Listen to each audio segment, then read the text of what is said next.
मोदी की अमेरिका यात्रा, ट्रंप का तमाचा, भारतीय सहाफी को भी शटअप कॉल दे दी।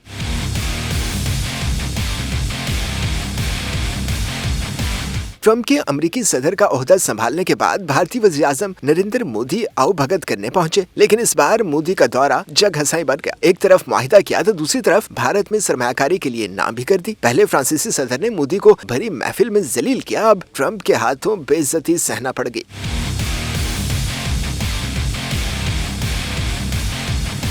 हुआ कुछ यूं कि भारतीय वज़ीर-ए-आज़म नरेंद्र मोदी ने हस्बे आदत एक बार फिर ये दिखाने की कोशिश की कि वो ट्रंप के बहुत करीबी हैं, लेकिन इस बार ट्रंप के कुछ और ही इरादे हैं। इसका अंदाजा इस बात से लगाया जा सकता है कि जब मुश्तरका प्रेस कॉन्फ्रेंस के दौरान एक भारतीय सहाफी ने ट्रंप से सवाल किया तो ट्रंप ने सब कुछ सुनने के बाद भी इसे इग्नोर कर दिया। भारतीय सहाफी ने दरअसल भारतीय हुकूमत की इमा पर सिखों के खिलाफ सवाल पूछा। शायद मोदी भी इस सवाल पर ट्रंप की हिमायत चाहते थे, लेकिन यहाँ तो सब कुछ उल्टा हो गया।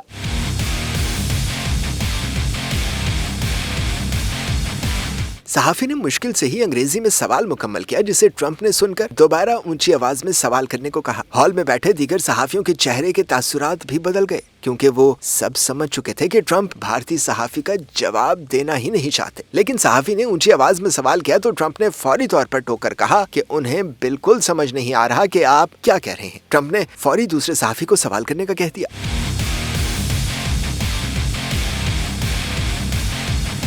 इस सारे मामले को मोदी भी बगौर देखते रहे। इससे पहले ट्रंप ने इस्राएली वज़ीर-ए-आज़म के सामने भी सहाफी की बैंड बजा दी थी। अफगान सहाफी ने सवाल किया, जिस पर ट्रंप ने दरमियान में ही टोकते हुए कहा कि आपकी आवाज और अंदाज अच्छा है, लेकिन मसला यह है कि मुझे आपकी सवाल की समझ नहीं आ रही। इतना ही कहूंगा कि खुश रहें और महफूज रहें। इस सारे मामलात में इस बात का अंदाजा होता है कि ट्रंप इस बार किसी से डिक्टेशन लेने के मूड में नहीं है।